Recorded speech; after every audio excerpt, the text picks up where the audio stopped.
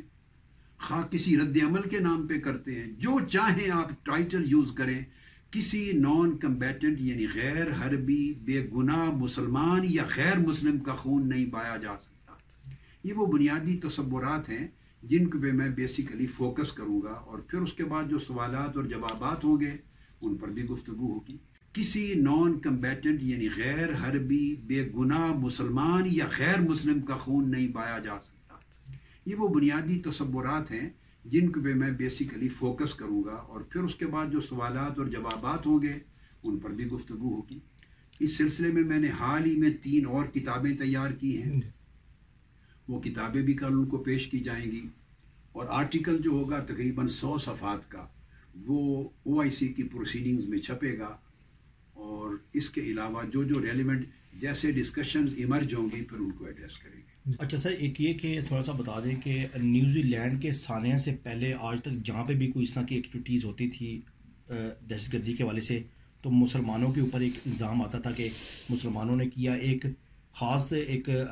Stamp کیا جاتا تھا کہ مسلمان جو ہے وہ دہشت گرد ہیں۔ لیکن فرسٹ ٹائم ایسا ہوا ہے کہ جو امریکن یورپی کنٹری ہیں انہوں نے بھی ایکسیپٹ کیا ہے کہ دہشت گرد کا کوئی مذہب نہیں ہوتا۔ تو آپ کا خطاب اس حوالے سے کتنا اہم ہوگا، کیونکہ یہاں پہ آپ OIC کے پلیٹ فارم سے کر رہے ہیں جس میں تمام اسلامی ممالک ہیں، اور کیا فیوچر میں آپ یورپی ممالک میں بھی جا کے اس اپنے بیانیے کو وہاں پہ پیش کریں گے؟ دیکھیے، میں نے امریکہ سمیت تمام مغربی دنیا میں اور یورپی ممالک میں